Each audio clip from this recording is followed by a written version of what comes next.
And I will go ahead and turn it over to Senator Murray to kick us off. Well, thank you. And hi, everyone. Let me just start by thanking all the folks on this call for joining me and Senator Wyden here today.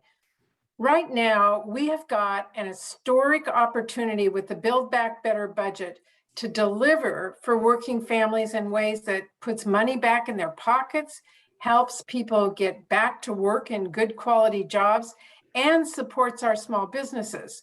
And three of the most important ways to make our economy work for working families are affordable, quality childcare, national comprehensive paid leave, and a permanent expanded child tax credit. You know, for way too long, workers in this country have really been forced to make impossible choices like leaving the workforce because they couldn't find affordable childcare, or having to go back to work only a few days after welcoming a new child into their family because they didn't have paid leave, or losing a paycheck if they need to care for themselves or a loved one who's seriously ill because they didn't have paid medical leave.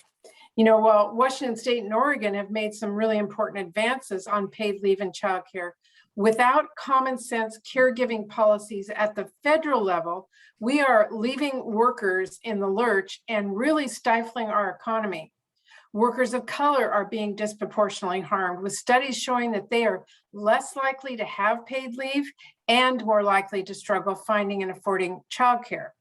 And our small businesses are suffering too. Without national paid leave to even the playing field, our small businesses are left to compete with corporations that can offer generous paid leave that they just simply can't match. And so they're losing talent and productivity as a result. In fact, there's a recent report that shows our lack of care policies costs our economy $650 billion each year. Think about how many parents, mostly moms, by the way, in Vancouver or across the river in Portland have dropped out of the workforce because they've been on a waiting list for childcare for more than a year, or because the cost of childcare is so outrageous, they might as well just stay home. Doesn't have to be this way. We can build a stronger, fairer economy where workers don't have to choose between a paycheck and their family, where small businesses can compete and offer their employees the paid leave everyone deserves, and where childcare is affordable and available for every family who needs it. Another area we are working on is to make a major investment in our kids and families by expanding child tax credit. We have seen firsthand what an important lifeline the expanded child tax credit has been for millions of parents purchasing food and diapers and other essentials. Washington State families received $343 million in tax credits from the expanded child tax credit in August alone. And after just the first payment, child poverty in this country was cut by almost a third. So it's clear how impactful this assistance has been for families, and it's clear that we cannot go backwards from this. I believe the expanded child tax credit should be permanent, and I really hope we can get that done. Failing to make these important investments in our families, whether it's childcare or the child tax credit or paid leave, puts us at a real competitive disadvantage and sets everyone back. We've got to do better for working parents, for our kids, for our small businesses, and ultimately for our entire economy. Because we're talking now about a once-in-a-generation investment in kids and families, the largest since the New Deal, that will finally level the playing field for working people. And we can do it all by just making the wealthiest individuals and the largest corporations finally pay their fair share. So I'm working with Ron. We're fighting tooth and nail to make sure the Build Back Better package will get our families the help they need. And I know my colleague from Oregon is going to do the same for families in his state. So let me turn it over to Ron Wyden. Thank you, Senator Murray. And I think folks in Oregon and Southwestern Washington know that we're particularly interested in hearing from all of you, listening to our constituents. And at the same time, I want folks to know that for years and years and years, Senator Murray has been leading the Congress in these issues. She was working on these issues before most people, even understood that they were priorities. Senator Murray was out there again and again, hoisting the flag for families and making sure they get a fair shake. So Senator Murray, we really appreciate all your leadership. This is for Oregon and Southwestern Washington, but you should know Senator Murray shows up every day to her committee and works for families and kids from sea to shining sea. So just a couple of thoughts from me. First, I think we know that in Oregon and Washington, we've got thousands and thousands of families walking an economic tightrope every single day. They have to balance the food costs against the fuel costs and the fuel costs against the rent costs. And I hear from parents who say that they're spending more for childcare than they're spending for housing. And then on top of it, they are trying to take care of a sick elder at home, for example. So that's what we're up against. And if I were to sum it up, a lot of folks in Oregon and Southwestern Washington know that I got involved in public service when I was director of the Gray Panthers. And I had a full head of hair and rugged good looks. And I was the advocate for seniors. And the government, particularly in my day, really built a bond with the elderly through programs like Medicare, which was something we spent an enormous amount of time on when I was director of the Gray Panthers. Well, right now, Senator Murray and I are part of the government building a new set of bonds, a new and critically important set of bonds between government and families and children. And that's what the programs we're going to be talking about and listening to you all about are all about. So the child tax credit that Senator Murray and I, and understand we work together on all of these issues. Nobody can keep track of this committee does this and this committee does that. And sometimes somebody stands up and practically says they're with the Committee on Acoustics and Ventilation, and we haven't even heard of what they do, but we want to make sure everybody gets heard and the like. And the child tax credit was something that we worked in the Senate Finance Committee to get. What it means is the expanded credit is $300 per month for each child under 6 and $250 per month for each child over 6. So that's a total of $3,600 and $3,000 per year. And as you heard from Senator Murray, we're very much committed. We both would like to make this program permanent, and depending on how all of the discussions go, we're going to insist on this being for as long as possible. The second area where we work very closely together is the childcare issue. I mentioned these devastating lines and expenses. Senator Murray is the lead. The Finance Committee works on these issues in conjunction with Senator Murray's committee. We've got a supply side problem, folks. We got to get more of these facilities, and we're going to be working together to do that because we've got such long lines in Oregon and Washington. And then finally, a program that, because of the way these committees and the jurisdiction is set up, the Finance Committee is working with Senator Murray's on. We got to get a paid family and medical leave bill. And I'll just be blunt on this. I think it is outrageous that we are the only Western industrialized nation that has not figured out how to do this. I mean, it's literally all of the other advanced Western industrialized countries have addressed this, and it's just wrong for us to continue to have no policies for families when a loved one falls seriously ill. So what we're focused on paid family leave is first and foremost low-income families, families who, if they have to take care of a loved one, they've got to know that their job is going to be there when they come back, because if they're falling between the cracks, we have even more problems than we have today. And by the way, Senator Murray and I usually point out that members of Congress don't have these kinds of challenges. We don't know of anybody who's got problems dealing with making sure they can get help for a loved one who's got to be home. This is a challenge for low-income families, and it's not right that they go without paid leave. The other point that we want understood is that when these discussions go on, and there are going to be plenty of them about all the different programs, we are determined that paid family and medical leave will not be left on the cutting room floor. It is too important.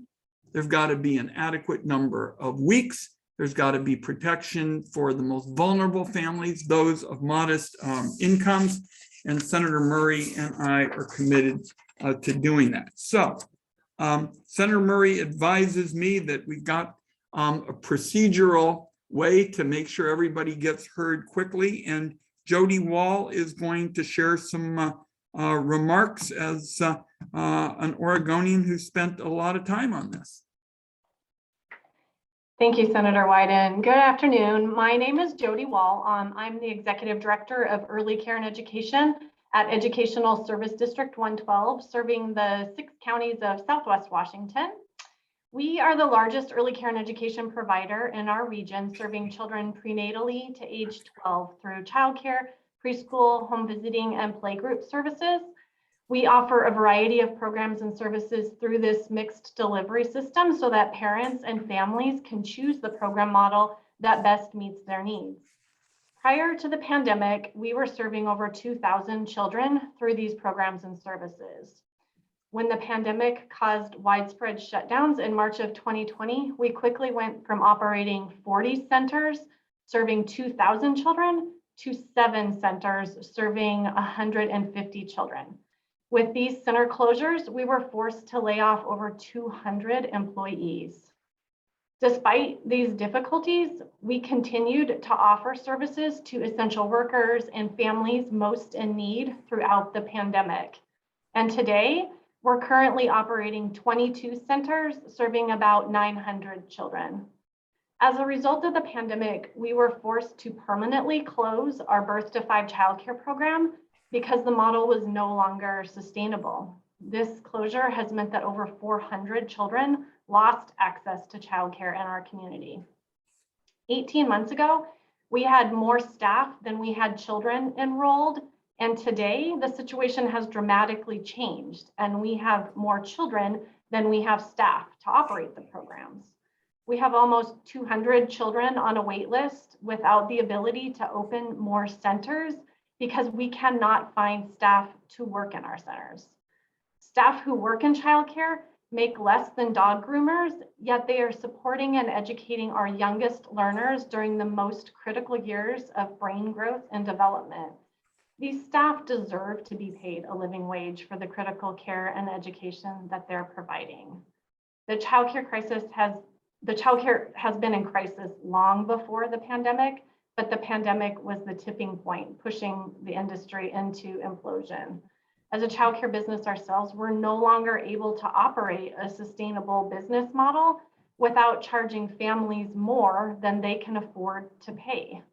This situation is dire in Southwest Washington, a region which has lost the most childcare capacity in our state based on data from the State Childcare Aware Office. The business of childcare simply cannot afford to operate without additional support and resources. Childcare is a cornerstone in our infrastructure and our economy. Without stable, sustainable, accessible, and affordable childcare, our communities will struggle to recover economically from this pandemic. Employees cannot return to work without access to childcare. We have greatly appreciated the COVID relief funds that have been available throughout the pandemic, but ongoing funding is what's needed to bring childcare teachers out of poverty, give our children high quality early brain development opportunities, and enable all working parents to go back to work. We truly appreciate your support, Senator Murray and Senator Wyden, because without robust federal investment in early care and education, our communities will continue to suffer now and long after the pandemic is over. Thank you so much. Jody, 10-second correction, because we've got so many terrific speakers on both sides of the river. let's just make sure everybody knows that we have the good fortune to have a Washingtonian in Jody. Thank you. Thank you, and I'll turn it over to Wendy. Thank you, Jody. My name is Wendy Nicolescu. I'm a mom of two amazing little ones who just turned 3 and 6. My family lives in Tualatin, Oregon, and I'm a proud member of Moms Rising.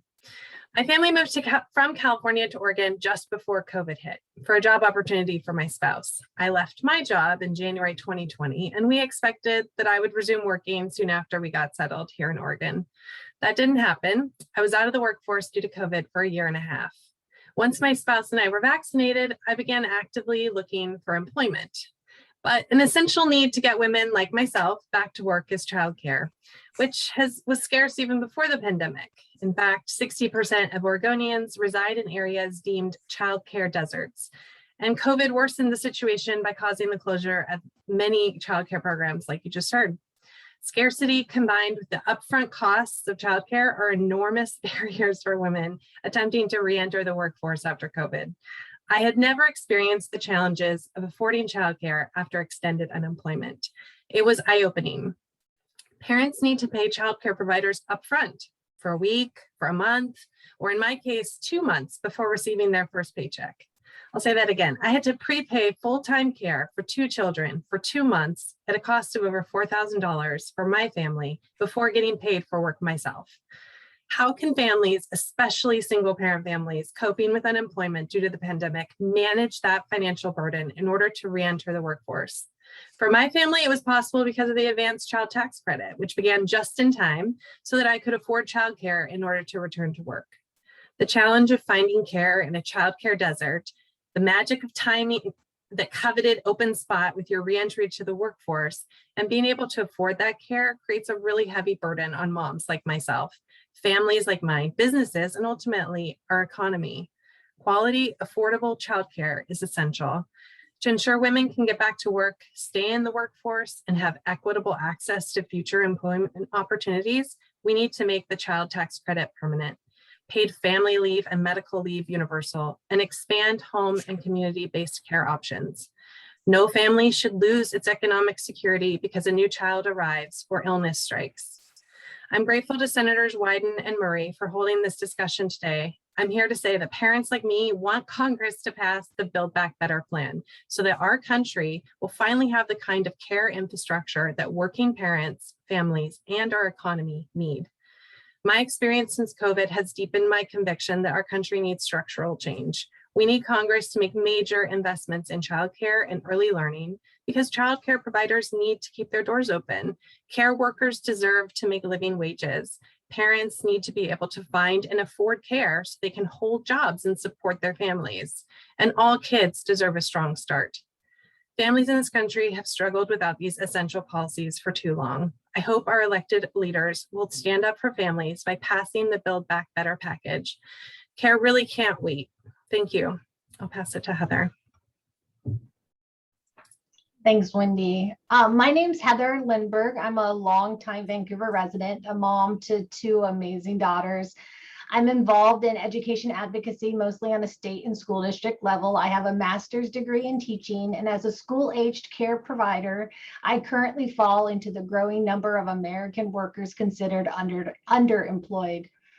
I often say that I was lucky to be a stay-at-home mom when my kids were young. And while I loved the opportunity, it was an 8-year financial struggle that we chose, not just because of the benefits, but also because of childcare cost.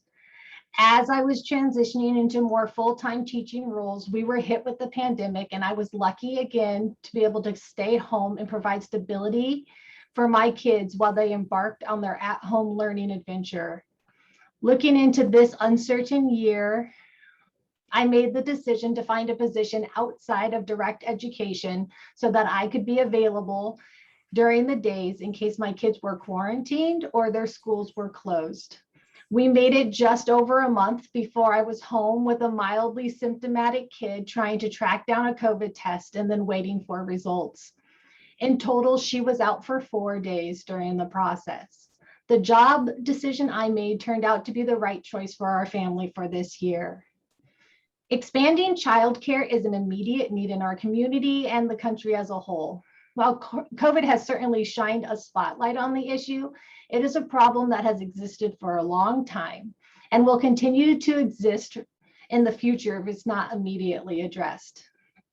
As a childcare provider at a local school campus, I can speak to the great need we have in our community. We serve a single campus and have parents that work in healthcare and are professors at local universities. We have parents that are plumbers and postal workers and firefighters with varied schedules and 24-hour days.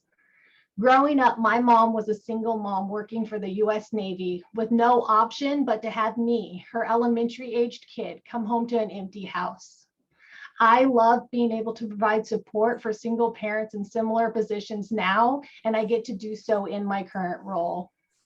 My program is currently at capacity, and we get calls daily asking when our program will be opening up new spots.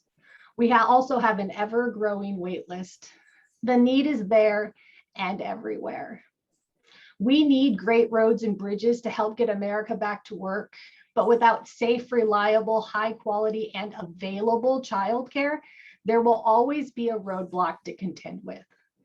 I thank you both for your work on this issue and your time today. And as sort of like a point of personal privilege, because I have you here, when we talk about the child tax credit, it is like fun. We're finally in a point in our life where it's not like a dire thing. So it's more like it's great that it's there, but it would have been life-changing when my kids were young. During those 8 years when I was home with them and we were living on one income, I am so happy that that is an option for our parents, especially those with the younger kids who are just starting this process. And with that, I'm so happy to turn things over to Peter Emerson. Hello. Thank you, Senators Wyden and Murray, for having me speak today. My name is Peter Emerson, and I've owned the Bipartisan Cafe in the Montevilla neighborhood since 2005. I'm here as a small business owner to talk about why the care policies in the Build Back Better plan would be critical for my business, my employees, and even my own life experience. I know firsthand what affordable childcare and paid leave would have meant to me starting out. I took a job at Starbucks that offered healthcare for the first time in my life back in the 90s. But because of the expense of childcare, my wife and I worked opposite day-night shifts. Without affordable childcare, my wife was never able to finish her degree, and I can't imagine what that would have meant. Fast forward to today, I see the same struggles with my employees. I know my employees are my business's most important asset, maybe even more important than the coffee we serve. And I see these same struggles today. One employee left after becoming pregnant because we couldn't offer paid leave. A lack of paid leave is a clear drain on recruitment and retention for my business. Other careers have been hampered by a lack of accessible and affordable childcare. For example, I have an employee who has been able to work only 1 day a week since her daughter was born. She has just found some daycare that allows her to work 3 very specific days and hours per week. It is a challenge scheduling shifts around her daycare and availability. But this is an excellent employee that I wish I had more flexible schedule and could work 5 days a week. She could be a shift lead. Her family could have that income so they could find a bigger place to live. She could be at work and not also worrying about money or picking up or dropping off her child. She's doing everything she can, and she's doing everything right, and she's a great mother, but she's limited by a society that devalues children and parents. The investments in childcare through Build Back Better would be critical to opening up accessibility and affordability, allowing her to work up to leadership and directly impacting the current labor shortage. We just saw that the latest job numbers showed women are continuing to drop out of the workforce. Paid leave for childcare are no-brainer economic boosts. My employees are incredibly stressed during this time. I've always tried to put them first. That's why I've been fighting for minimum wage increases since 2016 with Main Street Alliance, and why I'm fighting for care policies now. Knowing they won't lose wages if they need time for vaccines or have to care for their children is the least I can do. I'm glad that both Senators Wyden and Murray are champions for childcare and paid family and medical leave. There is no picking and choosing on care policies when we see how they are all critical to supporting working families. Small businesses and our employees need this support in order to stabilize our economy.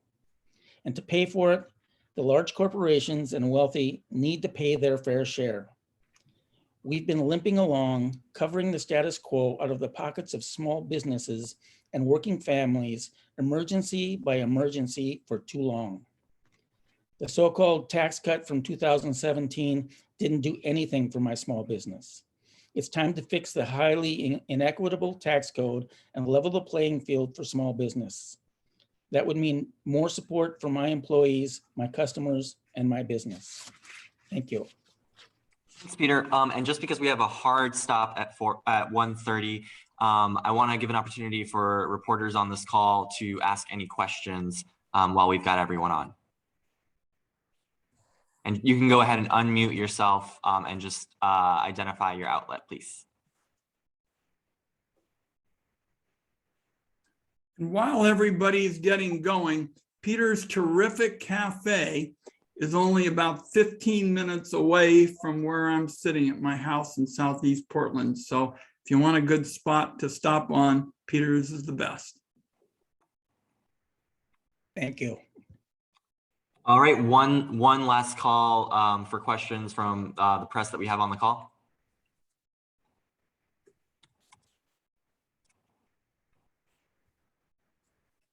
Okay, seeing no questions, I will just go ahead and turn it back to Senators Murray and Wyden to close this out. Yeah, let me just say this. Thank you to all of the folks who joined us today. You made the case. We will have a stronger country. We'll have stronger families. We'll have stronger communities if we care for our families. And Ron and I are going to work our hearts out to get this done. So thank you all very much. And I would only wrap up by way of saying that the next few weeks are going to be some of the most consequential that we have seen in a long time. And big decisions are ahead. We hope you all weigh in, and political change starts at the grassroots and moves up rather than trickle down. So we want to make sure people are mobilizing. Second, you're going to hear a lot of discussion about the difference between physical infrastructure, roads and bridges, which Senator Murray and I strongly support, and human needs. And human needs are what we've been talking about, like childcare and the like. And it was put pretty well to me by a woman in Portland who basically said, I'm all for the roads and bridges and the infrastructure you're talking about, but without childcare, I won't make it to the bridge. So these two are very much linked. And last point I want to make is Senator Murray said, we're going to make sure that everybody pays their fair share in terms of taxes. And on the Senate Finance Committee, we're going to start with the billionaires, because what we have learned is that unlike almost all of you and everybody else in Oregon, Southwest Washington, they don't even take a wage. And so they're able to go for years and years paying little or nothing in taxes. And we're going to have a billionaire's income tax to change it. So Senator Murray, thank you for your idea of putting together Oregon and Southwest Washington. And to close where we began, I just want to say, having watched Senator Murray in action, she has led this fight for years and years, and I'm honored to be sort of her wingman in this battle, and we're going to be all in it with your powerful voices. Thanks, Ron. Thank you, everybody. Next couple of weeks, we all got to speak up. Thank you. Thank you. That concludes Be today's press call. continued.